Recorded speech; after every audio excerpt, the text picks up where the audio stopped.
संत रामपाल जी महाराज एक ऐसे महान संत जिन्होंने अपनी सतभक्ति, तत्व ज्ञान, करुणा और सेवा के बल पर समाज में नई मिसाल कायम की है। संत रामपाल जी महाराज की अगुवाई में उनके सभी सतलोक आश्रमों से समाज कल्याण के अद्भुत कार्यों ने समाज को सुनहरे भविष्य की एक नई उम्मीद दिखाई है। संत रामपाल जी महाराज से नाम दीक्षा लेने के बाद लाखों लोगों की लाइलाज बीमारियां जैसे कैंसर, एड्स आदि ठीक हुई। संत जी के ज्ञान से प्रेरित होकर उनके अनुयायियों ने लाखों यूनिट रक्तदान किया। संत जी ने लाखों बहन बेटियों का दहेज मुक्त विवाह करवाया।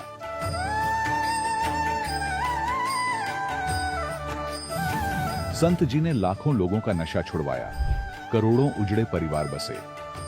संत जी के आश्रमों में समागम के दौरान निःशुल्क नेत्र चिकित्सा, दंत चिकित्सा प्रदान की जाती है। संत रामपाल जी महाराज द्वारा समय समय पर पर्यावरण संरक्षण के उद्देश्य से बड़े स्तर पर वृक्षारोपण किया जाता है। संत जी ने जरूरतमंदों को तत्काल राहत पहुंचाने के लिए एम्बुलेंस सेवा शुरू की। संत जी अपने अनुयायियों को देहदान के लिए प्रेरित करते हैं, जिससे मानवता की सेवा और चिकित्सा क्षेत्र में सुधार हो सके। संत रामपाल जी महाराज के सभी आश्रमों में हर रोज निःशुल्क भंडारा आयोजित किया जाता है, जहां हर वर्ग, हर जाति और हर धर्म के लोग एक साथ बैठकर भोजन करते हैं।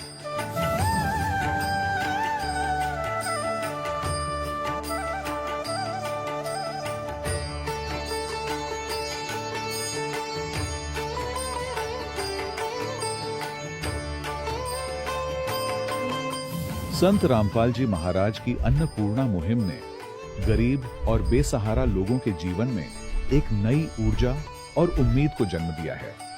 घर घर खाद्य सामग्री और जरूरी मदद पहुंचाकर संत रामपाल जी महाराज ने लोगों को दुख और मजबूरी से लड़ने की ताकत प्रदान की है।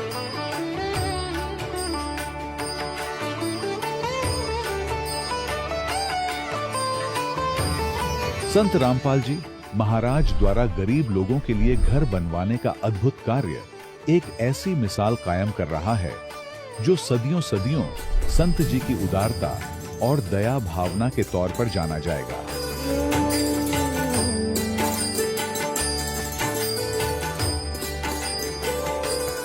संत रामपाल जी महाराज के आश्रम में हजारों बुजुर्गों को सम्मान और प्यार के साथ जीवन जीने का अवसर मिलता है। उनके खाने, रहने और स्वास्थ्य की पूरी जिम्मेदारी संत रामपाल जी महाराज उठाते हैं। अनाथ बच्चों के लिए संत रामपाल जी महाराज के सभी आश्रम किसी वरदान से कम नहीं। यहाँ उन्हें शिक्षा, संस्कार और भविष्य के लिए बेहतर अवसर प्रदान किए जाते हैं। चाहे बाढ़ हो, भूकंप या महामारी, संत रामपाल जी महाराज और उनके अनुयायी हमेशा ही जरूरतमंदों के लिए सबसे आगे खड़े रहते हैं। कोविड महामारी के दौरान संत रामपाल जी महाराज के आश्रमों से करोड़ों लोगों के लिए भोजन, दवाइयां और जीवन रक्षक सामग्रियां उपलब्ध कराई गई। चाहे गरीब की मदद हो या किसी शोषित और पीड़ित वर्ग के हक और सम्मान की लड़ाई, संत रामपाल जी महाराज ने हमेशा ही उनकी दबी आवाज को सरकारों तक पहुंचाया है और उन्हें उचित न्याय दिलवाने में अहम भूमिका अदा की है।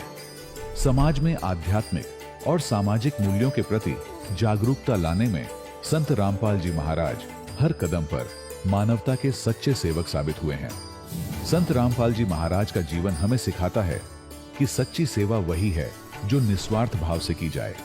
आइए हम भी इस महान सेवा के कार्य में इस महान संत से जुड़ें और संत रामपाल जी महाराज से नाम दीक्षा लेकर अपने जीवन को धन्य बनाएं।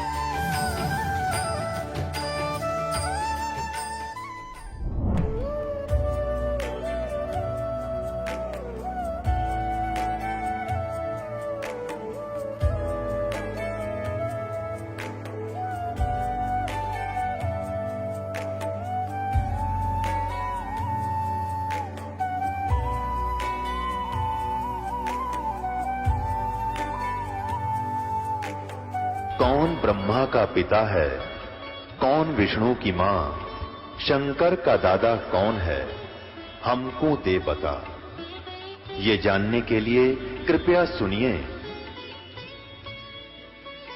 जगत गुरु तत्वदर्शी संत रामपाल जी महाराज के अमृत वचन सर्व पवित्र धर्मों के पवित्र शास्त्रों के आधार पर। सत साहिब दर्शकों, जब कोई व्यक्ति पूरी श्रद्धा से व्रत रखे, मंदिर जाए, पूजा पाठ करे, फिर भी दुख कम ना हो, उल्टा और बढ़ते ही जाएं, तो एक दिन उसके मन में ये सवाल जरूर उठता है कि कहीं मैं गलत भक्ति मार्ग पर तो नहीं चल रहा हूं।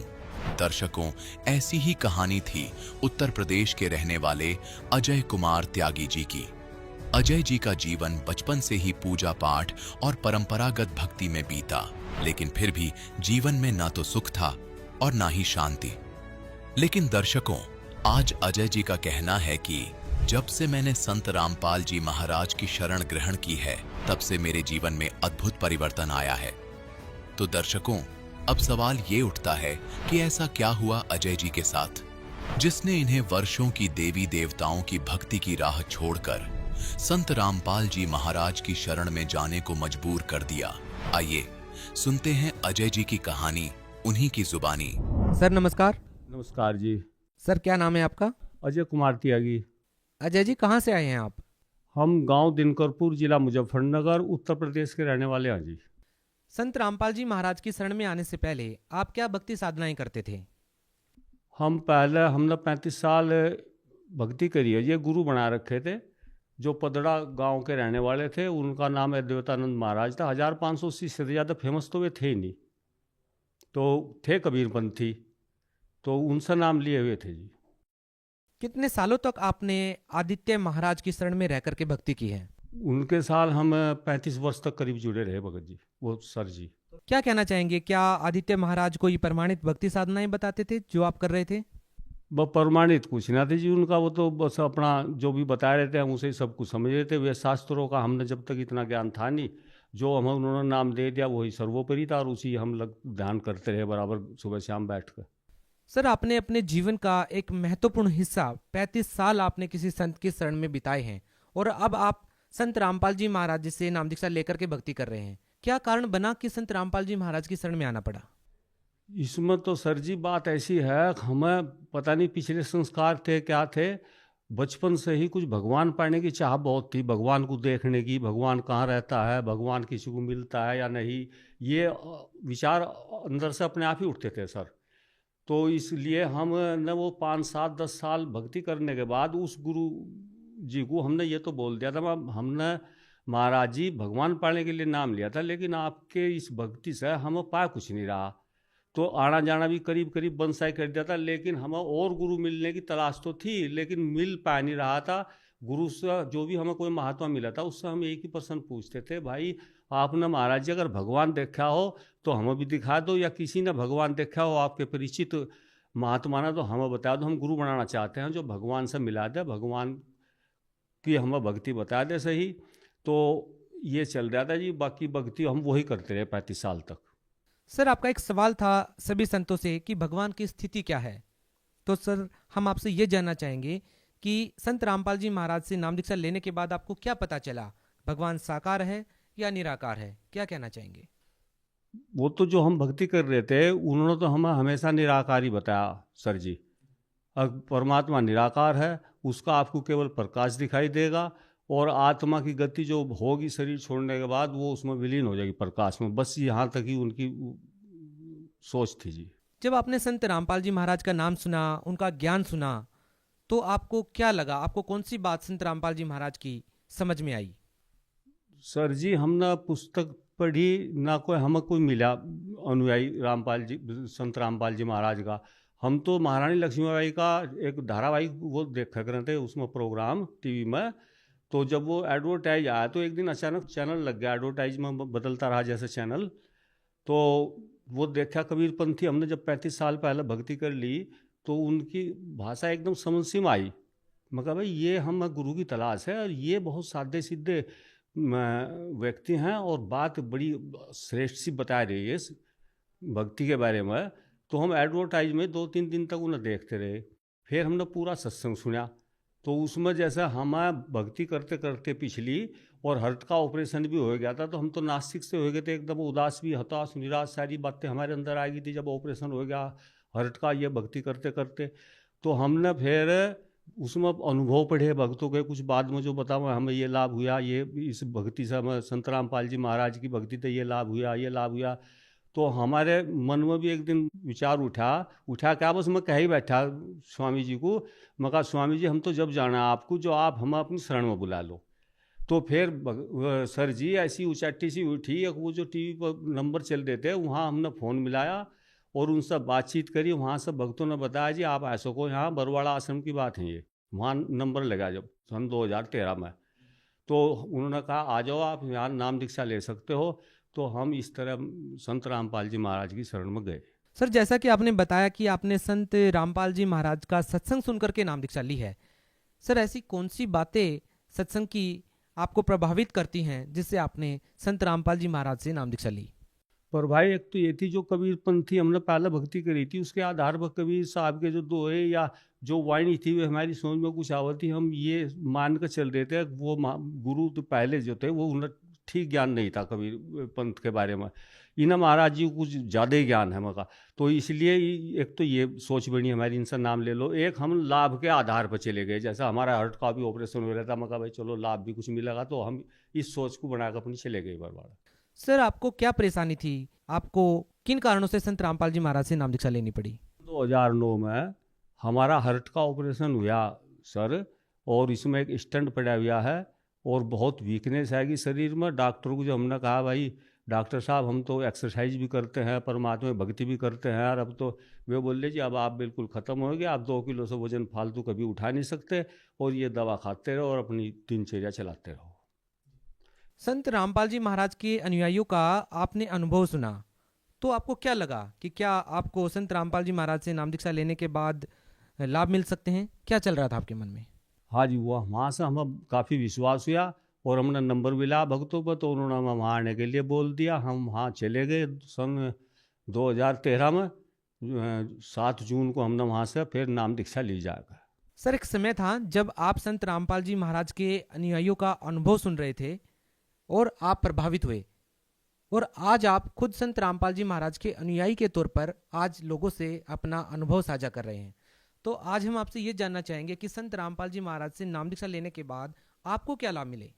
संत रामपाल जी महाराज जी से नाम लेने के बाद सर जी सबसे पहला तीसरे दिन हमें एक लाभ मिला, जो मैं भगतवती के बारे में आपको बताऊंगा। भगतवती को एक मानसिक रोग था, उसे फांसी लगाने की मानसिकता बन गई, 2-3 साल तक बनी रही, और यहाँ गले में खारिश आवती भगतमती के, और वो चाहती है पंखे में लटक कर आत्महत्या कर लूँ।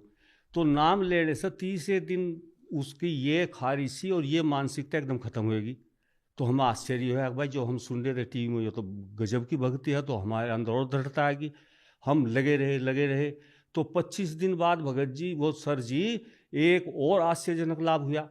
फिर तो दृढ़ता इतनी बढ़ गई, हमने तो फिर पीछे मुड़ के नहीं देखा। वो लाभ ये हुआ, अब मेरा जो सन 2009 में हार्ट का ऑपरेशन हुआ था और यहाँ स्टेंट पड़ा हुआ था, तो मेरे को बोलने नहीं जाता। जैसा अब मैं बोल रहा हूँ इतना नहीं बोलना जाता। 2 मिनट बोलने के बाद, ये 1 मिनट बोलने के बाद हाथ छाती पर आ जाता, दर्द, चुभन, बेचैनी ये बढ़ जाती सब। तो मैं संध्या आरती कर रहा था शाम को, एक हम संध्या आरती संत रामपाल जी महाराज ने बताई हुई है, वो कर रहे थे हम। तो थोड़ी बहुत पढ़कर फिर मैं बोल ही नहीं गई, दर्द हो गया यहाँ।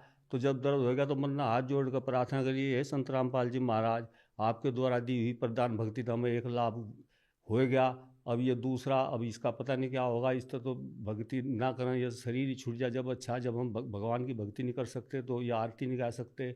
तो सर जी ऐसा हुआ अचानक, अब यहाँ पता नहीं कुछ हादसा ऐसा फिरा, ऐसी हवा सी आई छाती में, अब वो दर्द आज तक 10 साल हो गए सर जी। फिर कोई ऐसी बात हुई, अब मैं घंटा 2-2 घंटे भी ऐसा धारा प्रवाह बोल सकता हूँ, मुझे कोई दिक्कत नहीं। दवा खाऊं या ना खाऊं, ना कभी ब्लड प्रेशर हाई होता ना लो होता। अब सब कुछ 50-50 किलो वजन भी उठाता हूँ, परचून की दुकान कर रहा हूँ वर्तमान में मैं, तो अब कोई दिक्कत नहीं। तो हम और पक्के हो गए, और उसके बाद हमें और भी बहुत लाभ हुए सर जी। एक दिन मुझे बिजली ने पकड़ लिया, 15-20 मिनट तार मेरे हाथ पर रहा और मेरा सारा शरीर कांपता रहा। हार्ट की तरफ की उंगली थी जिस पर तार टंगा हुआ था। फिर मैं एकदम तार वो हटा जो सा मेरे से काफ़ी दूर था, बिजली आ रही थी जिस तारों को वो वहाँ से हटाया परमात्मा ने।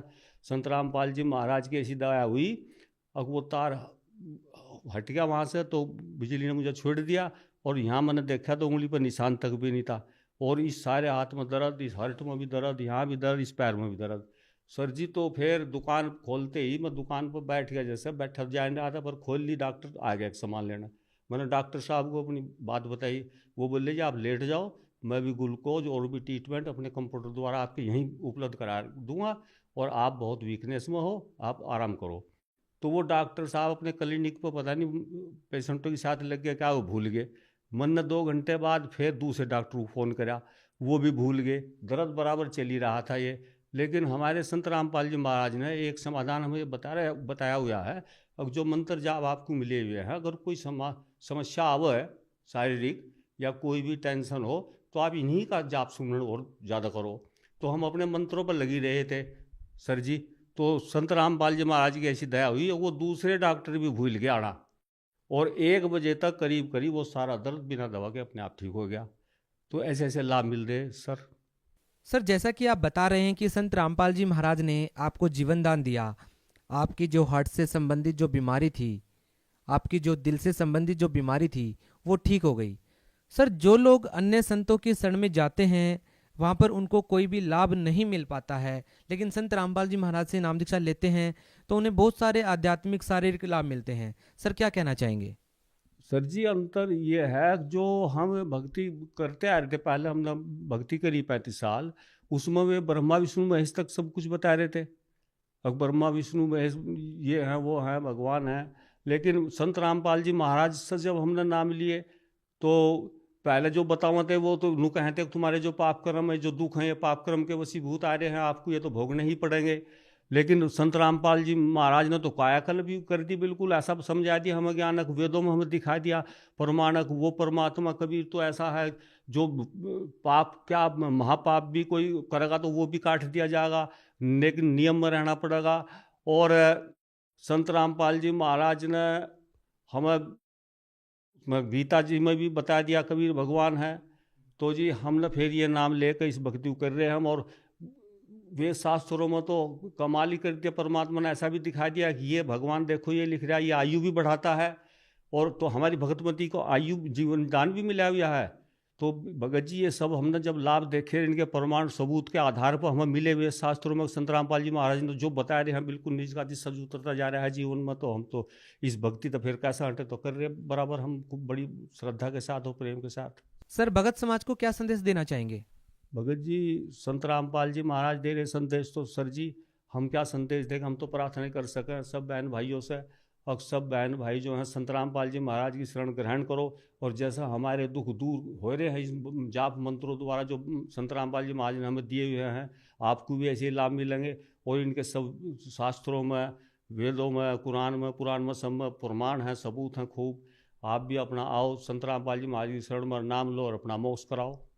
सर जो लोग संत रामपाल जी महाराज से जुड़ना चाहते हैं, वो उनसे नाम दीक्षा कैसे ले सकते हैं?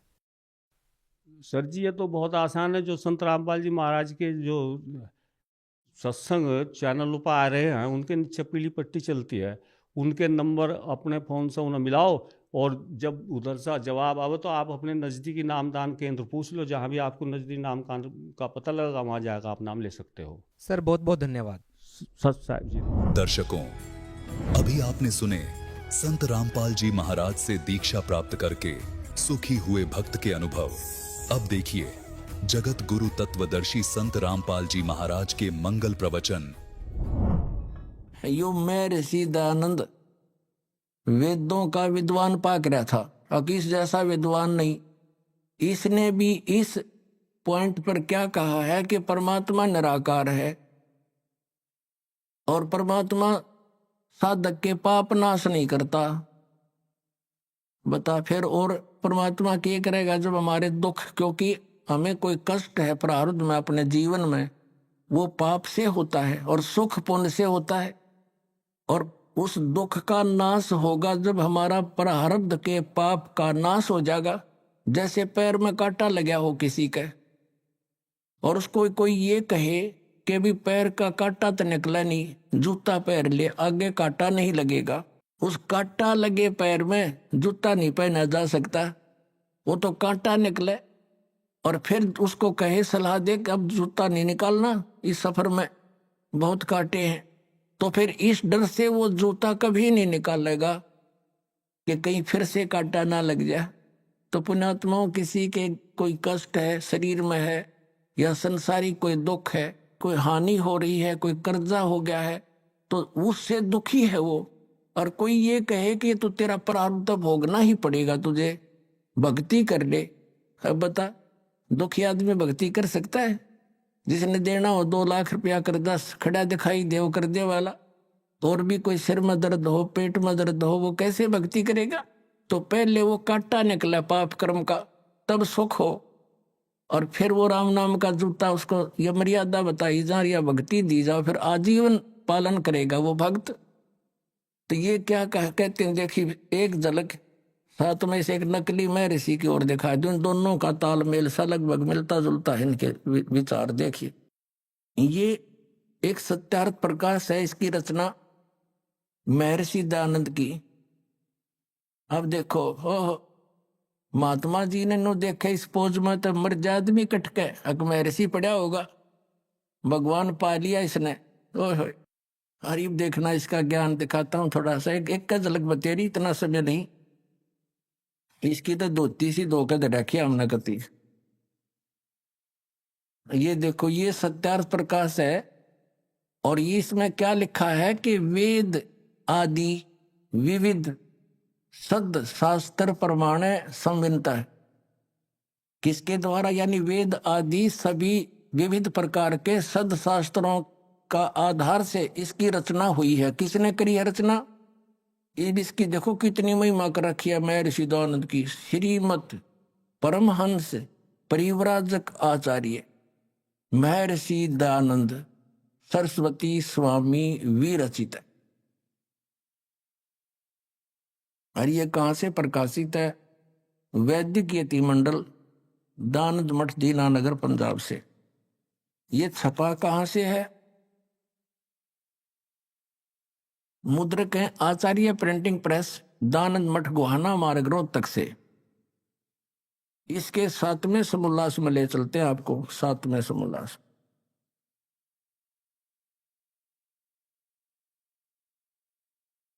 इसकी कलाबाजी देखियो। 154 पृष्ठ पर 7वां समोल्लास, 7म समोल्लास। किसी ने पूछा कि प्रश्न ईश्वर साकार है व निराकार? उत्तर महर्षि का निराकार। ठीक है। और यहां फिर इसके बिल्कुल 155 पे किसी ने प्रश्न किया, 155 पृष्ठ पे 7वें समोल्लास में प्रश्न, क्या स्तुति आदि करने से ईश्वर अपना नियम छोड़ स्तुति प्रार्थना करने वाले का पाप छुड़ा देगा? यानी स्तुति यानी भक्ति करने वाले भगत के भगवान क्या उनका प्रार्थना करने से पाप छुड़वा देगा? उत्तर महर्षि का नहीं। अब साधक कहता, प्रश्नकर्ता कहता, फिर भक्ति किस लिए करें, स्तुति प्रार्थना फिर किस लिए करें, क्यों करें, क्यों करना? उत्तर महर्षि जी का कि उनके करने का फल अन्य ही है, और फल है। अब प्रश्नकर्ता कहता भी फिर और क्या फल है, जो भगवान पाप तो नाश नहीं कर सकता, फिर और क्या फल है? उत्तर महर्षि जी का कि स्तुति से ईश्वर में प्रीति, उसके गुण कर्म स्वभाव से अपने गुण कर्म स्वभाव का सुधरना, प्रार्थना से निरअभिमानता, उत्साह और सहाय का मिलना, उपासना से परब्रह्म से मेल और उसका साक्षात्कार होना। देख रहे हो, तो यो भांग पिया करता। 154 पृष्ठ पर तो क्या कह रहा है कि भगवान निराकार है, और दूसरे पे न्यू कह है भक्ति उपासना ते पाप ते नाश हो को नहीं, भक्ति साधना ते प्रार्थना स्तुति ते, इसते उपासना से परब्रह्म से मेल हो जाएगा और उसका साक्षात्कार हो जा, यानी उसको देख सकते हैं। निराकार का खाक देखेगा। बता, एक इस 154 पृष्ठ पर तो निराकार कह रहा है, और अब पे 155 पर साकार सिद्ध करे। और फिर दूसरी थ्योरी इसने क्या बताई है कि परमात्मा अपने उपासक के भगत के पाप नाश नहीं कर सकता। तो प्रश्नकर्ता ने कहा भी फिर और क्या करेगा भगवान, किसी और लाभ है? और क्या लाभ है कि भगवान का दर्शन हो जाएगा? अकल देखो इसकी। अब ये तो वो जैसे किसी ने साबुन विक्रेता का बड़ा बोर्ड ला रखा और कोई उससे पूछता है क्या आप साबुन विक्रेता हैं, बहुत बहुत बड़ा प्रसिद्ध, तो क्या साबुन कपड़े के मैल छुड़वा देगा? हाँ, वो उत्तर दे साबुन विक्रेता कि नहीं, कपड़े के मैल तो नहीं छुड़वाएगा। तो प्रश्नकर्ता तो स्वाभाविक कहेगा भी फिर साबुन का प्रयोग किस लिए करें?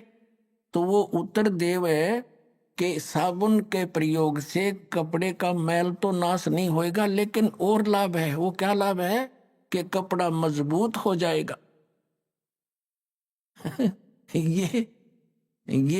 ये विधान है।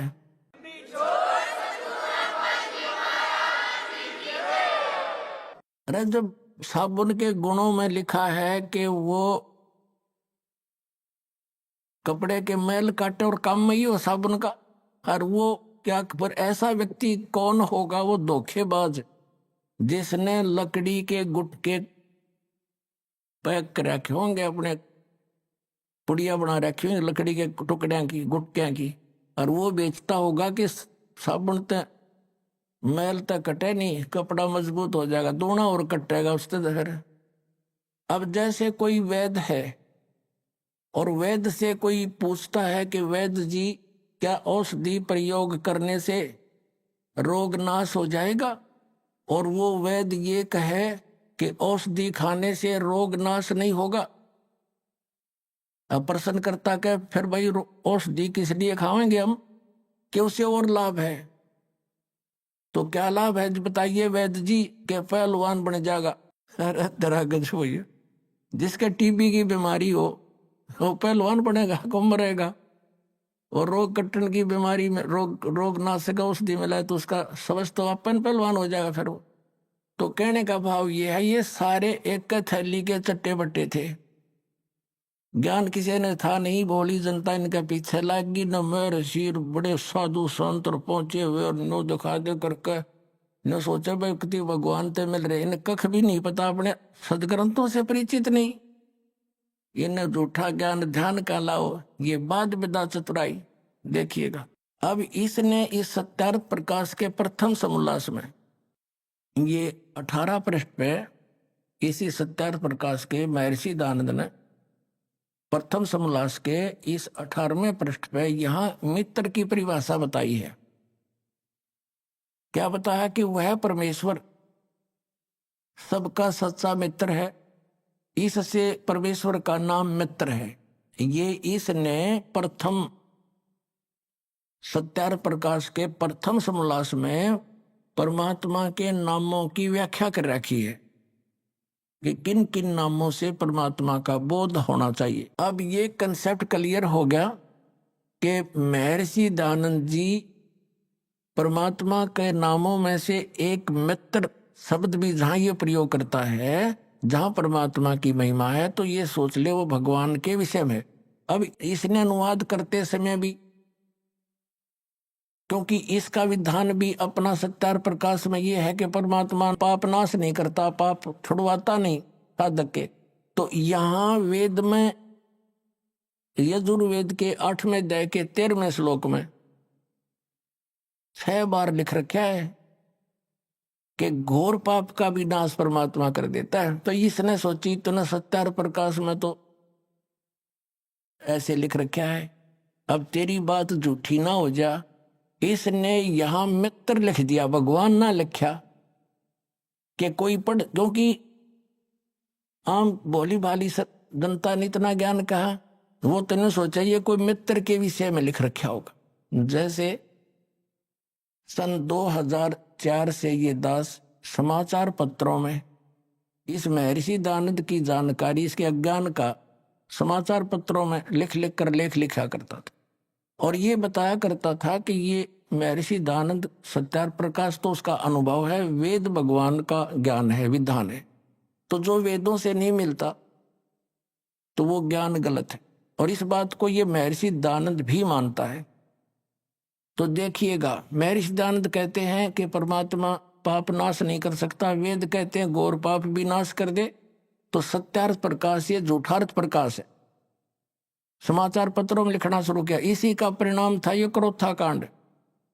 तो इन्होंने क्या उत्तर दिया समाचार पत्रों में कि रामपाल झूठा है, इसको संस्कृत आती नहीं, ये महर्षि दयानंद के क्या जाने गूढ़ रहस्यों को उस 8वें अध्याय के 13वें श्लोक में मित्र के बारे में कहा है, भगवान के बारे में नहीं कहा। फिर दास ने ये सत्यार्थ प्रकाश का थैला उल्टा कर दिया, उनका आगे देख युग अंत से इसमें।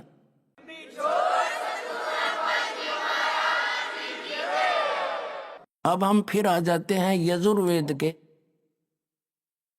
इस महर्षि दयानंद के अनुवाद, महर्षि दयानंद का अनुवाद है यजुर्वेद।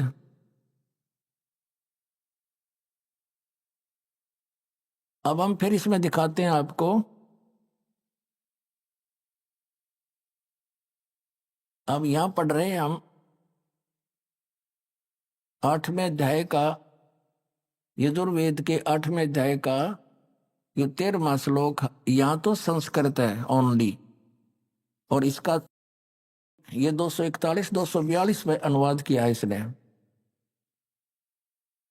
यहां ये अनुवाद करता स्वयं महर्षि दयानंद है। हे सबके उपकार करने वाले मित्र लिख दिया यहाँ पर, यहां लिखना था सबके उपकार करने वाले परमेश्वर। और सत्यार्थ प्रकाश में इसने स्पष्ट भी कर दिया कि सबका सच्चा मित्र साथी होने के कारण परमात्मा का नाम मित्र जानना। तो यहां मित्र मीन परमात्मा पढ़ेंगे हम, देखिए। हे सबके उपकार करने वाले परमेश्वर, आप दान देने वाले के, ऐनस्य माने अपराध के, विनाश करने वाले हो, नाश करने वाले हो। एवजनम हम संस्कृत भी पढ़ देंगे क्योंकि देवनागरी लिपि है। और मनुष्य कर्तस्य, साधारण मनुष्यों के किए हुए, ऐनस्य माने अपराध, अपराध कहो चाहे पाप कहो, ऐनस्य माने अपराध, ऐनस्य माने पाप कहो चाहे अपराध कहो, के विनाश करने वाले हो। पिता के किए हुए, ऐनस्य माने पाप ही समझो, विरोधाचरण नहीं, पाप के। अवजनम माने अच्छी प्रकार हरने, नाश करने वाले हो। अवजनम माने नाश करने वाले, विनाश करने वाले। ऐनस्य अपने किए हुए, आत्म कर्तस्य अपने किए हुए, ऐनस्य माने पाप के। अवजनम माने नाश करने वाले हो, दूर करने वाले हो। ऐनस्य ऐनस्य अधर्म के, अधर्म यानी घोर पाप के है नाश करने वाले हो। जानता हुआ मैं जो कुछ भी अधर्म आचरण किया करता हूँ वा करूं हो, अनजान में जो कुछ भी किया करता हूँ वा करूं, उस सर्वस्व माने सब, ऐनस्य माने पाप के। इसने दड़ंगा डाण तो मतलब था पाप के, अपराध के। एवजन माने नाश करने वाले हो, दूर करने वाले हो। ओए होए, अरे ये नौका हम वेद भी पढ़े हैं, टट्टू वेद पढ़े इतने। जो वेद तो कहते हैं परमात्मा घोर पाप का भी नाश कर देते हैं, ये नौके प्रारब्ध में जो लिख दिया वो फाइनल है। ये इनकी मन गणत कथाएं हैं। ये जीव, ये जनता के जो है ना शत्रु बन करके पृथ्वी पर उतरे हैं। और विशेष कर जो ये कहता है कि भगवान है ही नहीं, फिर अध्यात्म भी कहे, अपने आप को आध्यात्मिक भी कहता है। तेरा गजब वही हो, हे भगवान। अपने आत्माओं थोड़ी सी कलाबाजी इसकी ओर दिखाते हैं। ये जो पारखी संत है, ये परमात्मा की उस वाणी को, बीजक को सत्य मानते हैं, ओनली बीजक को। पुण्यात्माओं, जिसने हल्दी की गांठ ले ली और उससे पंसारी का बोर्ड लगा लिया, ये कोई एक हल्दी की गांठ से पंसारी नहीं बनता। कबीर परमेश्वर की सर्ववाणी ही मान्य है। पवित्र कबीर सागर और कबीर साखियां, कबीर शब्दावली, कबीर दोहावली, कबीर साहिब की ये कबीर बीजक, ये सभी परमात्मा का दिया हुआ ज्ञान है। इसमें थोड़ी सी झलक दिखाते हैं आपको। इस कबीर साहिब के बीजक ग्रंथ में सबसे पहली वाणी है, ये देखिएगा, ये है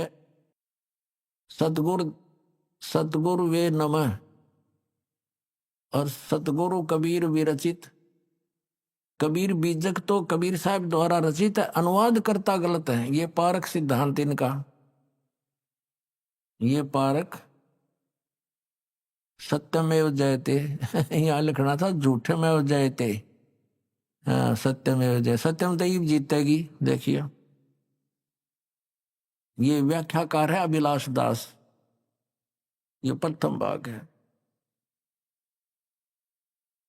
ये कहाँ से छपा है? वही प्रकाशक है, कबीर पारक संस्थान, संत कबीर मार्ग, प्रीतम नगर, इलाहाबाद।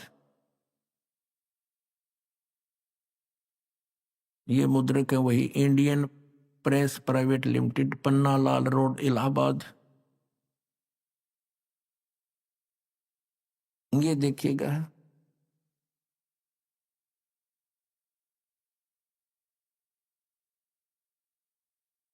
इसमें क्या लिखा है बीजक, ये प्रथम रमैनी है। इसमें क्या लिखा है परमात्मा ने कि अंतर ज्योत शब्द एक नारी, हरि ब्रह्मा ताके त्रिपुरारी,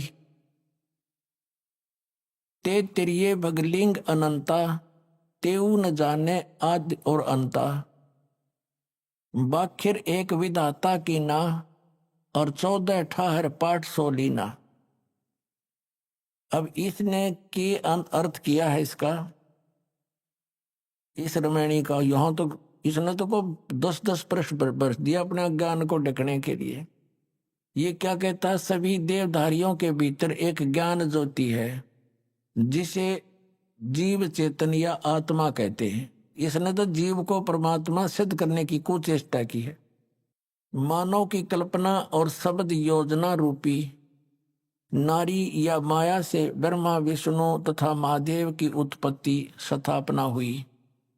सृष्टि को समझने के लिए ब्रह्मा विष्णु तथा महादेव की कल्पना की गई। इन तीनों के बहुत से पुत्री और पुत्र किए।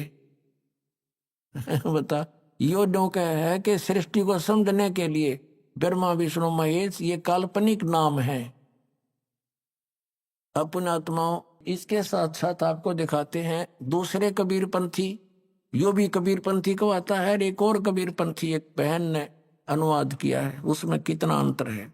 ये है विवेक प्रकाशनी सतगुरु कबीर साहिब कृत बीजक। इसका टीका किया है टीकाकार साध्वी ज्ञानानंद जी। ये कोई ज्ञान कौर होगी, ज्ञानानंद जी नाम है इसका।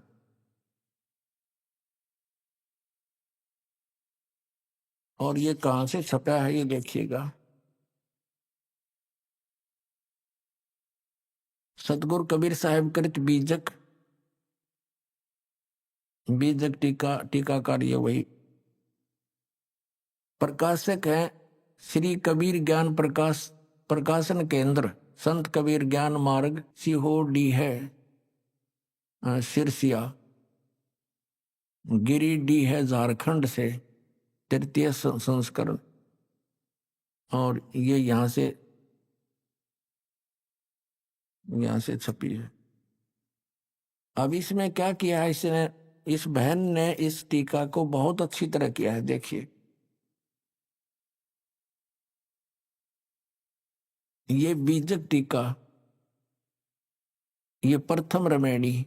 इसमें क्या है, अंतर ज्योत शब्द एक नारी, हरि ब्रह्मा ताके त्रिपुरारी, ते तिरिये बगलिंग अनंता, तेऊ न जाने आदुरंता। अंतर ज्योति सबके भीतर बसने वाली आत्म ज्योति ने अक्षर ब्रह्म पर, यदि यहाँ इन्होंने अनुवाद करे हैं शब्द अर्थ, सबके भीतर आत्म ज्योति के रूप में बसने वाले पार ब्रह्म परमेश्वर से आदि नाद और एक प्रकृति प्रकट हुई। अनादि और प्रकृति के संयोग से सृष्टि के आधारभूत ब्रह्मा विष्णु ब्रह्मा और शंकर सतगुण रजगुण तमगुण उत्पन्न हुए। तत्पश्चात प्रकृति आदि सहित इन त्रिदेवों तीनों गुणों से अनंत श्री क्षत्रिय पुरुष हुए, परंतु वे लोग भी अंतर ज्योति परमात्मा को आदि के आदि अंत को नहीं जान सके। अब वाखरी वाणी, ये इस वाखरी एक विधाता की ना 14 ठार पाठ सोलीना हरिहर वर्मा महंतो नाऊ तीन पुन तीन बसावल गाऊं। अब ये अपने आत्माओं इस अभिलाष दास ने तो मिथ्या कर दिया कि ब्रह्मा विष्णु महेश ये काल्पनिक हैं, और ये ऐसा कबीर साहब की वाणी स्पष्ट करती है कि परमात्मा ने अंतर ज्योति यानी ये प्रकृति जो है नारी परमात्मा इस ज्योत स्वरूपी काल के शरीर में प्रवेश कर गई थी। वो परमात्मा ने इसको बाहर निकाला। उसके बाद फिर इन दोनों के संयोग से काल और जो इस ज्योत स्वरूपी काल के और प्रकृति के संयोग से ये तीनों ब्रह्मा विष्णु महेश की उत्पत्ति हुई। तो पुण्यात्माओं ये और देखिएगा, आगे दिखाते हैं आपको इसने कैसी अटकलबाजी की है। देखना, ये तो अभिलाष दास की है टीका जो आपको दिखाने जा रहा हूं। ये 53 पृष्ठ पर ये प्रथम प्रकरण है। ये यहां देखना, इसमें एक शब्द है नीचे, प्रथम आरंभ कौन को भऊ दूसर प्रगट किन सोठऊ। प्रगटे ब्रह्मा विष्णु शिव शक्ति प्रथम भक्ति कीन जीव उक्ति। प्रगटे पवन पानी, और ये सारा कुछ लिखा है। फिर क्या बताया है कि जीव शिव सब प्रगटे वह ठाकुर सब दास, और कबीर और जाने नहीं एक राम नाम की आस। वह बता, ये कबीर साहब का वाणी बीजक में इस अभिलाष दास जी ने स्वयं प्रमाणित ले रखी है कि ये वाणी सच्ची है। जो कबीर साहब ने की वाणी लिखी है, ये कबीर साहब की वाणी है। और इसने इसका अनुवाद कैसे किया अड़ंगा, देखो ये 54 पृष्ठ पर बीजक, इसने यह अनुवाद किया कि जीव से ही शिव यानी ईश्वर देव आदि की कल्पना प्रकट हुई। ये काल्पनिक मानता है, पीछे से कल्पित पदार्थ ही स्वामी बन बैठे और कल्पना करता जीव उनके दास बन गया। कबीर साहब कहते हैं कि मैं और कुछ नहीं जानता, मुझे केवल उस आत्म स्वरूप की ही आशा भरोसा है जिसका राम नाम है। ये जीव को राम सिद्ध करने की कह रहा है, जिसका राम नाम है, और अर्थात मेरा निरंतर विश्राम आत्म स्वरूप में। ये घुमा फिरा के कहना चाहे है कि जीव ही ब्रह्म है। और जबकि इस वाणी का प्रत्यक्ष अर्थ देखिएगा, ये वाणी जो 53 पृष्ठ पर है, या तो ये वाणी है, आगे उसका अपना अड़ंगा अनुवाद है। जीव शिव सब प्रगटे वह ठाकुर सब दास। शिव माने परमात्मा, ये केवल शिव ये शंकर के लिए नहीं है। वेदों में शिव माने सर्वशक्तिमान, जो सबका कल्याण करने वाला। जीव और शिव सब प्रगटे वह ठाकुर सब दास, यानी जीव तो उसके दास है, परमात्मा उनका मालिक है। कबीर और जाने नहीं, कबीर साहब कहते हैं मैं और यानी तुम और मत जानो एक राम नाम की आस है। कितना स्पष्ट है। अरे इस नडंगा के करा देख, इस दुनिया के नाश करने वाले ने, अज्ञान का भक्ति का नाश करने वाले ने, जीव से शिव यो ईश्वर देव आदि की कल्पना प्रकट हुई, कल्पना, और पीछे से कल्पित पदार्थ भी स्वामी बन बैठे और कल्पना करता जीव उनके दास बन गए। कबीर साहब कहते हैं कि मैं कुछ नहीं और कुछ नहीं जानता, केवल मुझे केवल उस आत्म स्वरूप की ही आस भरोसा है। बता, आत्म स्वरूप की खाक भरोसा है, ये गधा का गधा ने के भरोसा बता है तेरा गधे भैया। अब देखो इसका दूसरी इस बहन जी ने कैसे टीका किया है। ये भी कबीरपंथी है, देखना। ये आपको दिखा दिया था भी, बार बार इनके प्रकाशक दिखा नहीं पाऊंगा, ये बाकी ये है। अब इसकी तीसरी रामायणी दिखाता हूँ। ये इस लड़की, इस बहन के द्वारा अनुवाद है। ये तीसरी, ये चौथी रामायणी नीचे है, ऊपर तीसरी का लास्ट में है, जीव शिव सब प्रगटे वह ठाकुर सब दास, और कबीर और जाने नहीं एक राम नाम की आस। अब इस बहन ने कितना अच्छा अनुवाद किया है। इस तरह जीव और ईश्वर प्रकट हुए, ईश्वर स्वामी हुए और सभी जीव दास हुए। सतगुरु कबीर साहब कहते हैं कि मैं अन्य किसी को आराध्य नहीं मानता, प्रत्युत सर्वाधार सर्वाधिष्ठान सबको प्रकट करने वाले राम के भजन की ही आशा करता हूं। ये बिल्कुल सही अनुवाद है। अरिष्ठ इस नास्तिक ने, इस भक्ति नाशक ने, इसने इसका के अनुवाद कर रखा है कि भाई फिर पढ़ो, ये अंग्रेजी जल्दी सी समझ में ना आओ आपके। अब ये फिर अभिलाष दास वाली पढ़ो आप। ये इसका प्रकाशक है ये, और इसके देखना यह तीसरी रामायणी, या प्रश्न नंबर 53 पर हमने पहले भी पढ़ी थी, एक बार फिर देख लो। यह तीसरी रामायणी के लास्ट में है, जीव शिव सब प्रगटे वह ठाकुर सब दास। इसमें बिल्कुल साफ है, बिल्कुल स्पष्ट है कि जीव और शिव परमात्मा, जीव शिव सब प्रगटे वह ठाकुर सब दास। वो एक सबका मालिक है, बाकी जीव उसके अधीन है, उसके दास है। फिर देखो, और कबीर साहब कहते हैं कबीर और जाने नहीं एक राम नाम की आस। और इसने के डंगा कराया से इस नास्तिक ने, ये देखो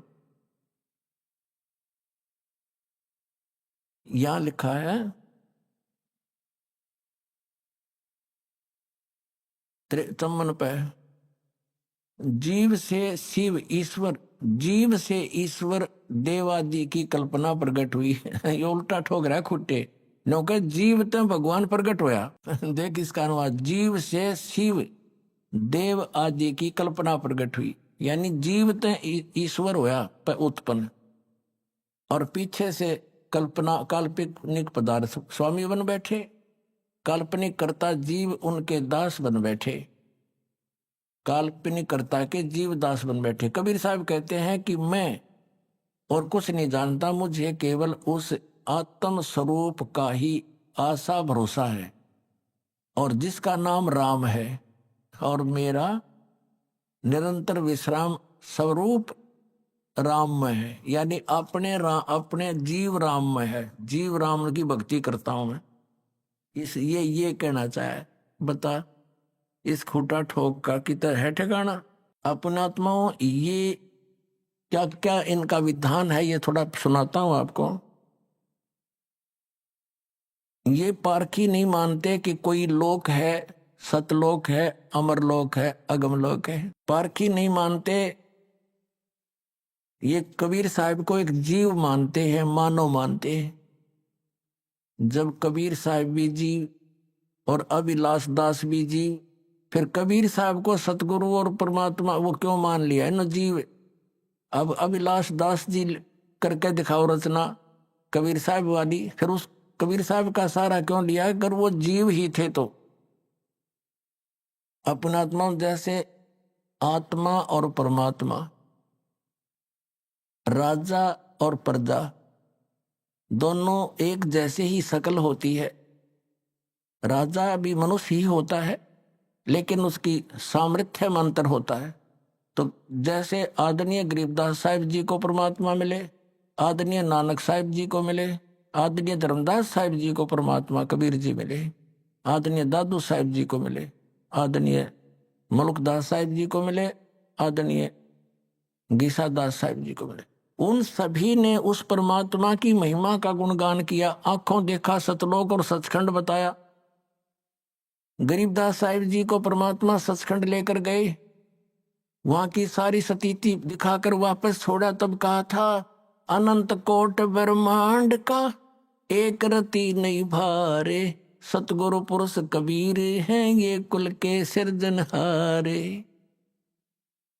आदरणीय रामानंद जी को परमात्मा सचखंड लेकर गए थे और फिर उसी तरह वापस छोड़ा, तब उसने कहा था, दो ठोर है एक तू भया एक से दो, गरीबदास हम कारणे तुम उतरे हो मगजो। बोलत रामानंद जी सुनो कबीर करतारे, गरीबदास सब रूप के तुम ही सिरजनहारे। और कबीर परमेश्वर ने खुद कहा है कि ए स्वामी सृष्टा में, यानी सबका रचनहार मैं हूं और सृष्टि हमरे तीर, गरीबदास अधर बसूं अवगत सत कबीर। और फिर परमात्मा ने कहा कि सुन रामानंद राम हम, यानी राम माने परमात्मा, हम हैं। और जिन भी महापुरुषों ने परमात्मा को देखा, उनके दर्शन किए, उन्होंने स्पष्ट किया है कि हम सुल्तानी नानक तारे दादू को उपदेश दिया, जात जुलाहा वेद न पाया वो काशी माहे कबीर हुआ। आदरणीय नानक साहिब जी ने कहा है कि फाई सुरत मुल्की वेश ए ठगवाड़ा ठगी देश, खरा सियाणा बोता बार, ये धानक रूप रहा करतार। करतार माने सबका रचने वाला, सबका स्वामी। कबीर बीजक को ये सत्य मानते हैं, कबीर बीजक में ही ये अड़ंगा कर रहे हैं। परमात्मा कहते हैं कि राम नाम की आस, परमात्मा के नाम की भक्ति होती है। और ये कहते हैं नाम नूम कोई जाप करने का नहीं होता, केवल ध्यान लगाओ, ये पारखी कहते हैं। और परमात्मा कहते हैं कबीर साहब, राम नाम रटते रहो, राम नाम रटते रहो जब तक घट में प्राण, और कदे तो दीन दयाल के है भनक पड़ेगी कान। और यही गीता जी बताती है 8वें अध्याय के 13वें श्लोक में, ओम इति एकाक्षरम ब्रह्म विहारण मामनु समरण, ये प्रयाति तजन देहम सयाति परमाम गतिम। अब गीता ज्ञानदाता कहता है कि मेरा एक ओम मंत्र है मुझ ब्रह्म का, नथिंग एल्स। और इसका अंतिम सांस तक उच्चारण करता हुआ, अंतिम श्वास तक, शरीर छोड़ने तक सिमरण करता हुआ जाता है सयाति परमाम गति। वो ओम से मिलने वाली परम गति को प्राप्त होता है। और ये गीता जी को सत्य भी मानता है अभिलाष दास जी, और कहता नाम जाप करने का है ही नहीं इसमें, वो तेरे की। तो पुण्यात्माओं, ऐसे अज्ञानी के साथ भी और लाखों लोग चिपक गए बोली आत्मा, क्योंकि इनको ज्ञान नहीं। तो दास चाहता है कि सबको मास्टर बना दूं और छोड़ दे इन जीवन नाशकों को। ये तो परमात्मा के मार्ग में कीड़े हैं, दीमक समझ लो। ये भक्ति का नाश कर रहे हैं, मनुष्यों के जीवन का नाश कर रहे हैं। तो इस ज्ञान से परिचित होकर प्राणी पुण्यात्माओं अपने आप छोड़ के आओगे नकलियों को, और सतलोक आश्रम वाला माँ के कल्याण करवाएंगे। बोलो सतगुरुदेव।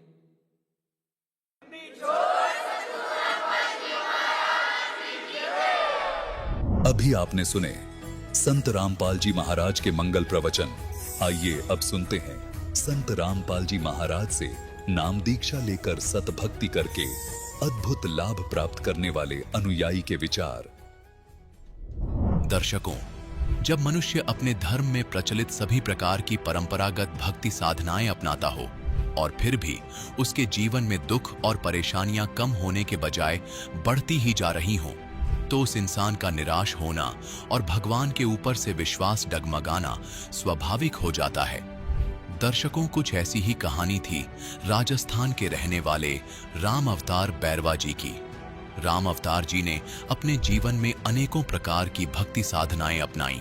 इन्होंने व्रत उपवास भी किए, मंदिरों में दर्शन किए और अनेकों प्रकार के मंत्रों का जाप भी किया, लेकिन इसके बावजूद भी ना तो इन्हें कभी सच्चे सुख की अनुभूति हुई और ना ही मानसिक शांति की प्राप्ति हुई।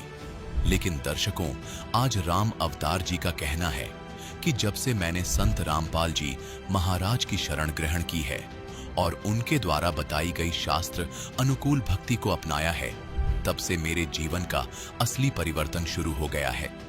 दर्शकों, आखिर संत रामपाल जी महाराज द्वारा बताई गई भक्ति साधना में ऐसा क्या है जो लाखों लोगों को अद्वितीय लाभ हो रहे हैं?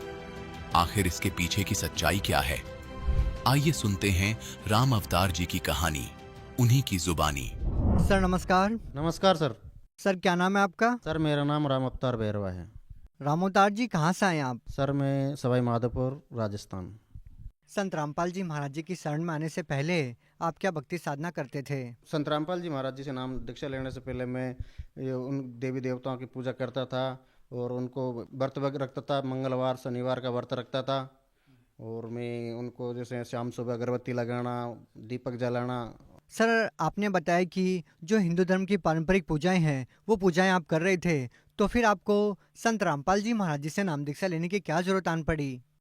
सर मैं बहुत दुखी था। मैंने राज्य से संत रामपाल जी महाराज की शरण ग्रहण नहीं की। मुझे मजबूरी में संत रामपाल जी महाराज की शरण ग्रहण की थी। हमारे गांव के एक राधेश्याम भगत जी है जो मेरे से पहले संत रामपाल जी महाराज जी से नाम दीक्षा ले रखी थी। वो बार बार कहते थे कि आप संत रामपाल जी महाराज की दीक्षा ले लो। सर मैं उनसे बार बार संपर्क में रहा हूँ, लेकिन मैं परेशान था, इसलिए उनसे बार बार संपर्क करना पड़ा था। क्या परेशानी थी आपको? सर मेरे को कर्जा होने के कारण मैं बहुत परेशान था, इसलिए मुझे संत रामपाल जी महाराज की दीक्षा ग्रहण करनी पड़ी। सर आपने संत रामपाल जी महाराज जी से नाम दीक्षा कब ली? सर संत रामपाल जी महाराज से 6/1/2012 में मैंने नाम दीक्षा ग्रहण की। सर जैसा कि आपने बताया कि संत रामपाल जी महाराज से नाम दीक्षा लेने से पहले आप काफ़ी परेशान थे, तो क्या संत रामपाल जी महाराज से नाम दीक्षा लेने के बाद आपको राहत मिली? आपके जीवन में कोई बदलाव आया? सर सबसे बड़ा लाभ तो संत रामपाल जी महाराज की दीक्षा लेने के बाद मुझे एक सरकारी नौकरी मिली, जो संत रामपाल जी महाराज की दया से ही मिली। मैं ज़्यादा पढ़ा लिखा नहीं था और मेरी पढ़ाई लिखाई भी बहुत कमज़ोर थी। मैं 1-2 बार फेल हो गया, 10वीं 12वीं में फेल हुआ, लेकिन मुझे संत रामपाल जी महाराज की दया से ही नौकरी मिली। नहीं तो मैंने आश छोड़ दी कि मुझे नौकरी नहीं मिलेगी। संत रामपाल जी महाराज की दया से ही अब मैं नौकरी कर रहा हूँ। कर्जा भी मेरा गुरुजी की दया से, संत रामपाल जी महाराज की दया से कर्जा पूरा चुका दिया मैंने। अब मालिक गुरुजी की दया से मैं बढ़िया अपना जीवन व्यतीत कर रहा हूँ। सर अब मेरे पास किसी प्रकार का कोई परेशानी नहीं है। पहले मेरे पास कर्जा था, जो मानसिक स्थिति मेरी खराब थी, बहुत परेशान था। मेरे रिश्तेदार वगैरह सारे यूँ कहते कि वो कोई काम धंधा तो करता नहीं है, निठल्ला डोलता रहता है, सारे लोग ताने मारते थे। जब संत रामपाल जी महाराज जी से नाम दीक्षा लेने के बाद मुझे गुरुजी की दया से नौकरी मिली, तब जाके मेरी समाज में भी वैल्यू हुई और वैल्यू करने लगे सब। सर संत रामपाल जी महाराज से और भी कोई लाभ मिला है आपको? सर संत रामपाल जी महाराज की दीक्षा लेने के बाद मुझे लाभ मिले थे। सर मेरे पत्री थी, मैं बहुत परेशान था। संत रामपाल जी महाराज जी से मैंने प्रार्थना लगाई, सर मेरी पत्री की दया करो। संत रामपाल जी की दया से ही मेरे पत्री पेशाब के रूप में बाहर आ गई थी। सर बिगड़ दवाई के, कोई दवाई नहीं खाई, अपना आप ही है, बिगड़ दवाई बाहर आ गई पत्री। सर और कोई लाभ? सर मैं एक बार ड्यूटी गया था, शाम को हो गया था, लंबा रास्ता था, उबड़ खाबड़ रास्ता था, शाम पड़ गई थी।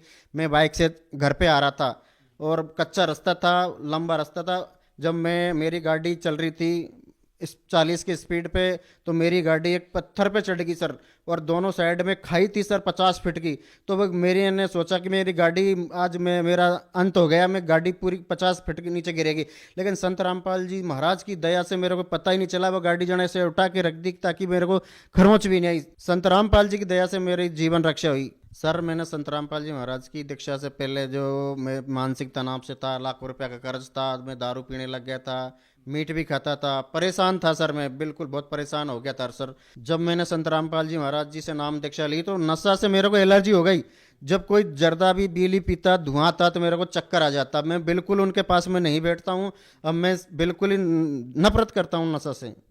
सर आप भगत समाज को क्या संदेश देना चाहते हैं? सर मैं भगत समाज को क्या संदेश दे सकूँ, मैं तो प्रार्थना ही कर सकता हूँ। बेवन टीवी चैनलों पे संत रामपाल जी महाराज का सत्संग आता है, यूट्यूब फेसबुक पे भी संत रामपाल जी के महाराज के सत्संग आते हैं, उन पे आप उनको देखकर आप संत रामपाल जी महाराज जी से नाम दीक्षा ले सकते हो।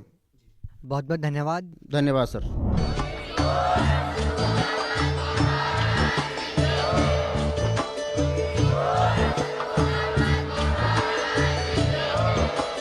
आप सुन रहे थे जगत गुरु तत्वदर्शी संत रामपाल जी महाराज जी के मंगल प्रवचन। अधिक जानकारी के लिए विजिट कीजिए हमारी वेबसाइट www.jagatgururampalji.org। संत रामपाल जी महाराज जी के शुभ आशीर्वाद से पूरे विश्व भर में 500 से भी ज्यादा नाम दीक्षा केंद्र हैं, जिन पर संत रामपाल जी महाराज जी द्वारा ऑनलाइन निशुल्क नाम दीक्षा दी जा रही है। अपने नजदीकी नाम दीक्षा केंद्र का पता करने के लिए संपर्क करें 8222880541।